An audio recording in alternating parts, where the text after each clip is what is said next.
Welcome! I'm Johan Nilsson. And I'm Lincoln Murphy, and this is Impact Weekly.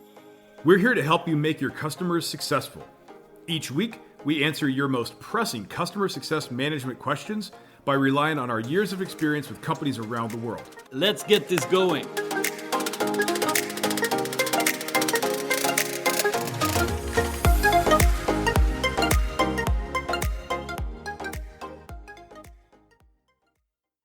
Hey, this is Lincoln. Okay, so Johan and I ended up recording an epic conversation where we go deep on the topic of advocacy. In fact, two things. First, it's so epic, we have to split it into 2 episodes. And second, we've decided to launch a 2-week intensive advocacy program at Impact Academy, and it starts on November 27th, 2023. The link to sign up is in the show notes. Okay, enjoy this episode and be sure to subscribe or follow so you won't miss the second half of our conversation next week. Let's get this party started. Hey, welcome back. This is Impact Weekly and a brand new question coming in. So let's get this going. This is the question. How can customers see the value in being advocates? What's in it for the customer? Okay. Advocacy. Yes. That's a favorite. Yeah. Yes. It is absolutely one of my favorite topics, and definitely something that we as an industry just don't talk about as much as I think we should, for sure. So I think, though, because we don't talk about it that much, I think we need to take a step back and define what we mean by advocacy. What is it? Exactly. Yeah. So I guess for someone not familiar with the term, or I think everybody's experienced this themselves, being a customer of a software or of anything. When you talk about it, when you share it with your friends, when you want other people to try it out, I think that's true advocacy. It's when you basically, want to tell the world about an experience or something that you really appreciate.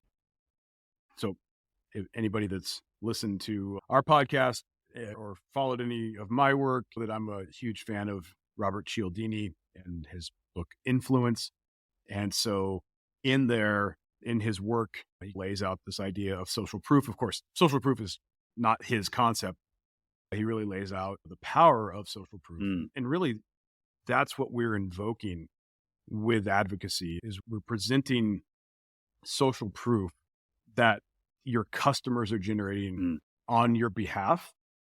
And they're spreading the good word, and that's being used to bring in new customers or even to motivate action and possibly expansion with your existing customers. So social proof is really what we're talking about here. And there's different types of advocacy. And so I think it's good to lay that out too. We talk about referrals, customers, like to your point, telling other people about this product or service, references. So maybe maybe a customer that you have who would actually talk to a prospective customer on your behalf, reviews, which we all know, like third-party review sites have really popped up and become super popular in the last probably 5 or 6 years, if not longer. But is there anyone doing reviews of review sites? There's so many. Honestly, there probably should be. Yes, exactly. Some are a little sketchier than others. I love that. What are some other examples? No, it is. That's a really good idea. Yeah, but logos. You can't go to any website anymore and without seeing a lot of customer logos, right? That's one type of advocacy as well. For sure. Testimonials.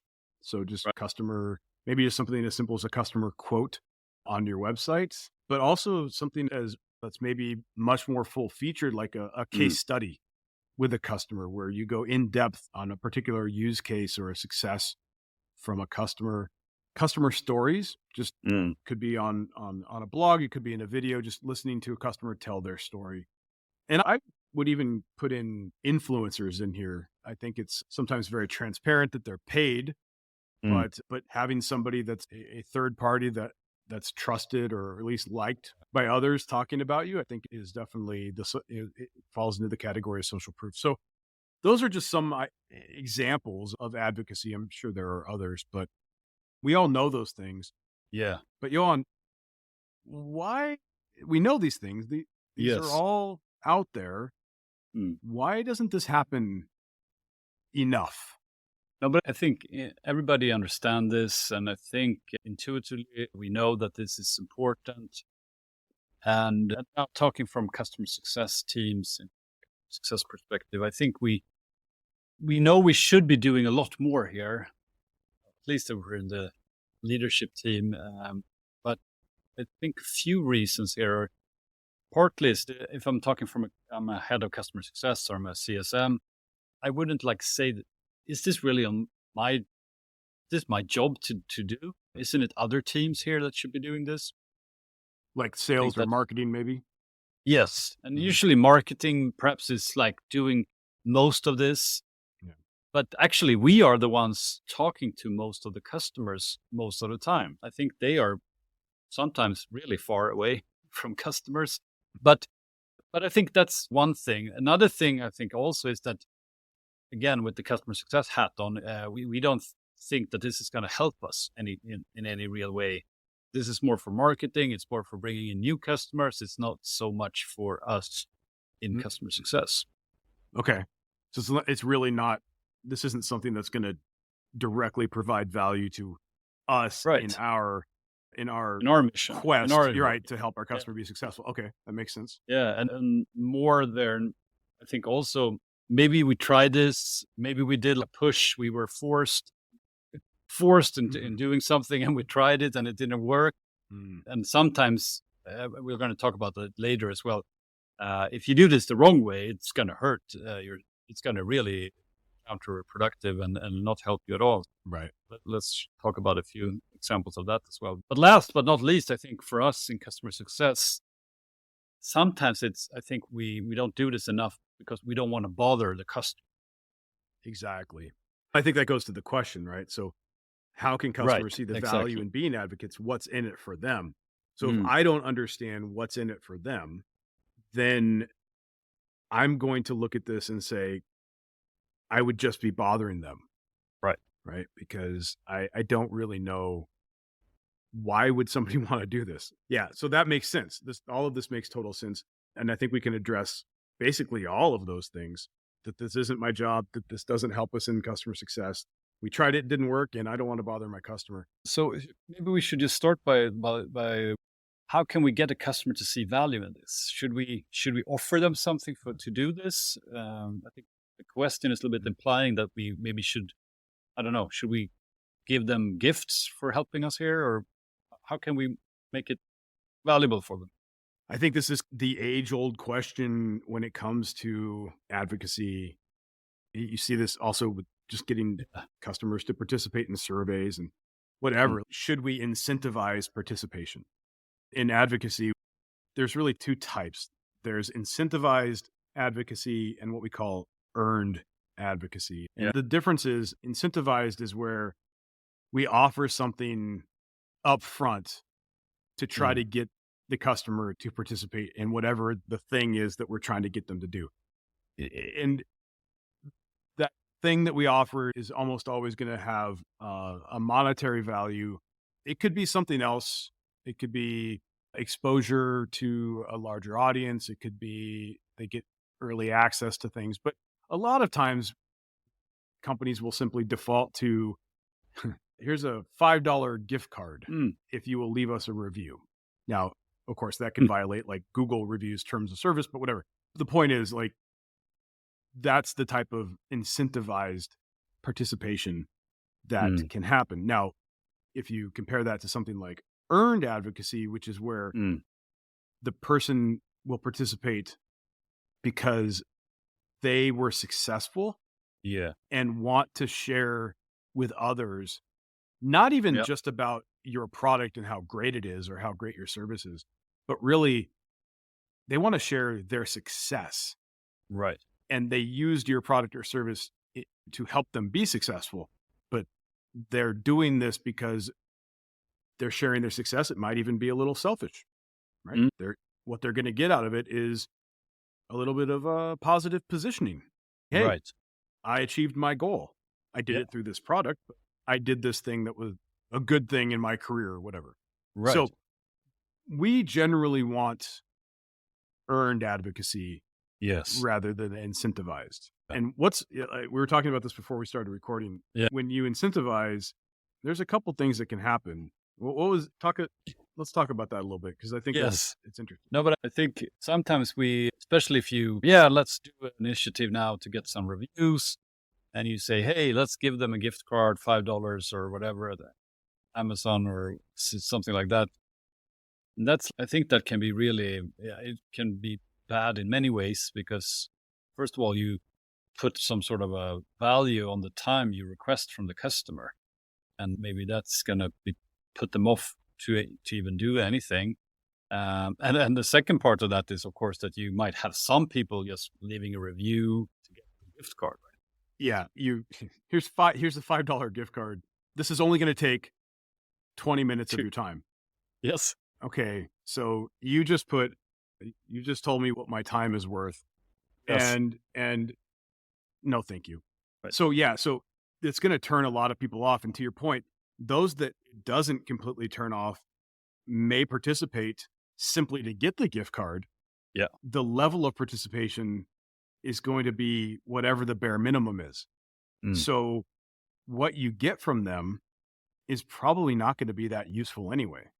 Right. So it's incentivized advocacy is just not really what we should be looking for. Right. Yes, if we only go for earned advocacy, it's possible, though I actually don't know that this is 100% true across the board. You may get less participation, get participation from fewer customers. But again, I don't think that's necessarily going to play out for everybody. But whatever participation you do get, because it's earned, because it's based on their actual success, because it's based on them wanting to spread the good word, just because it's a great story to tell, that participation is going to be so much more valuable.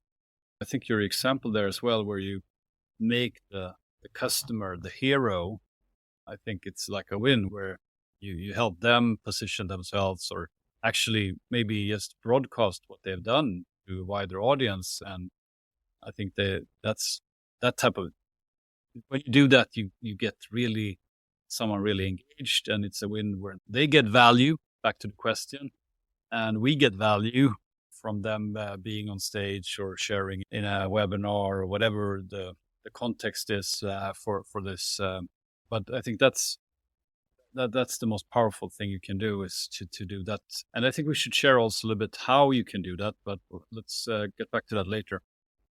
Yeah, we're definitely going to give some ideas on exactly how to do this, but I think let's give a couple of examples of incentivized versus earned, and how just doing things a little bit differently can really change the entire dynamics. Imagine this.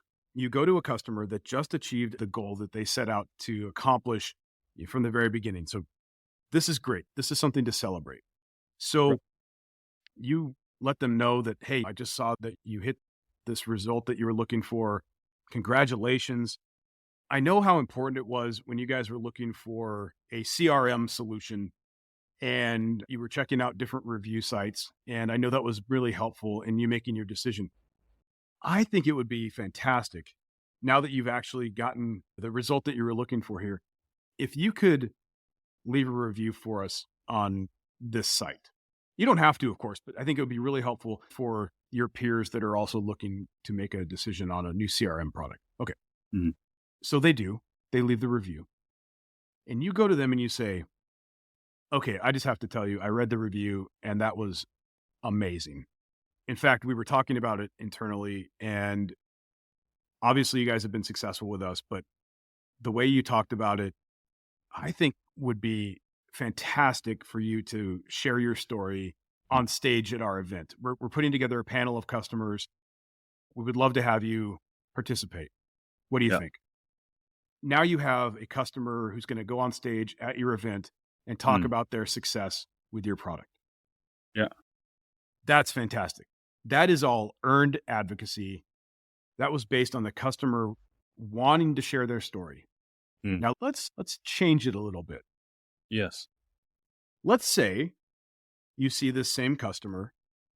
Maybe you see that they achieved their goal and you go to them and you say, it's so fantastic that you have accomplished your goal with us. I would love to offer you a spot on stage at our upcoming event. If you could just leave us a positive review first, then I could open that spot up to you. Like, what? Oh, man.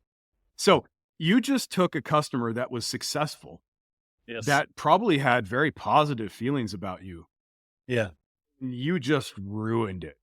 So good luck Yeah. with that. Right. So that's the difference. Yes. You can come in with a strong arm incentive, or you can work them through a couple of steps here. And now Definitely. you have a customer that is willing to get on stage with a room full of maybe prospective customers, tell their story. And it's all about them. They made this decision. Yes. They feel good about it. Oh, yeah. That's a great one. Yeah. Or a great example. Yeah. Yeah. And I think this is also part of the work we have to do to get more advocates or advocacies, is to think through how we phrase this and how we make the ask in a good way. Because you share two very different examples with very different outcomes, I would say, in 99% of the cases. Mm-hmm. And it's just about the phrasing and the timing and how you make the ask, actually. Hey, Lincoln here again. Okay, so you made it to the end of this episode, and that's awesome. Next week, we'll have part 2 of this conversation on advocacy, so make sure you follow or subscribe to be notified when that episode drops. And remember, our 2-week intensive advocacy program at Impact Academy starts November 27th, 2023. The link to sign up is in the show notes for this episode, and I hope to see you there. Hey, thanks for listening. Do you want to bring your customer success to the next level? Check out Impact Academy. We have training programs for customer success managers and for leaders in customer success.